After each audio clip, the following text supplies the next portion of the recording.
আসসালামু আলাইকুম। বাড়িতে মেহমান এসেছে, পোলাও রান্না হচ্ছে না, রান্না করলে ভর্তা হয়ে যাচ্ছে, শুধুমাত্র তাদের জন্য এই রেসিপিটা।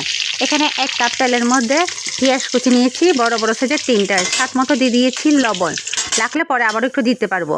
তো পেঁয়াজটা লাল লাল করে ভাজা হয়ে গেলে এখানে 1.5 পাওয়া মতো পোলাও চাল ধুয়ে পানি ভালোভাবে ঝরিয়ে নিলাম। পেঁয়াজটা ভাজা হয়ে গেলে ওর মধ্যে চাউলটা দিয়ে ভালোভাবে লাড়াচাড়া করতে করতে শুকনো ঝরঝরা করে নিব। এরপরে একটি গাজর কোরানো দিয়ে দিব, তারপর দিব খাল, এলাচ, তেজপাতা একসাথে দিয়ে আবারও ভালোভাবে মিশিয়ে ঝরঝরা করে নিব, কোনো অবস্থায় পানি যাতে না থাকে। ঝরঝরা হয়ে গেলে এটাই পোলাও আসল টিক্স, তাহলে পোলাওটা ঝরঝরা হবে, খেতেও ভালো লাগবে। তারপরে ঝরঝরা হয়ে গেলে তারপরে দিয়ে দিলাম এখানে 8 গ্লাস মতো আমি ঠান্ডা পানি দিয়ে চুলাটা হাই লেভেলে নিয়ে যাব। তারপর যখন এটা ভালোভাবে উতলানো হয়ে যাবে, তারপরে চুলার আঁচটা কমিয়ে ডিম করে ঢাকনা মেরে রাখবো।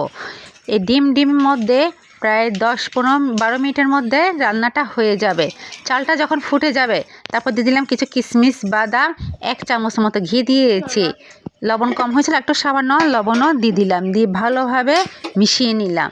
তারপর আবারও 5 মিনিট দমে রাখলাম। কোনো অবস্থা পানির প্রয়োজন হলে পানি দেওয়া যাবে না, একদম ডিম করে ফেলে রাখলে কিছুক্ষণ পরে ভাতটা অটোমেটিকে পারফেক্ট হয়ে যাবে। এই পদ্ধতিতে রান্না করলে কখনো পোলাও নরম হয়ে যাবে না, ঝরঝরা হবে। দেখুন আমার পোলাওটা কতটা ঝরঝরা হয়েছে, খেতেও কিন্তু সেই স্বাদ হয়েছে।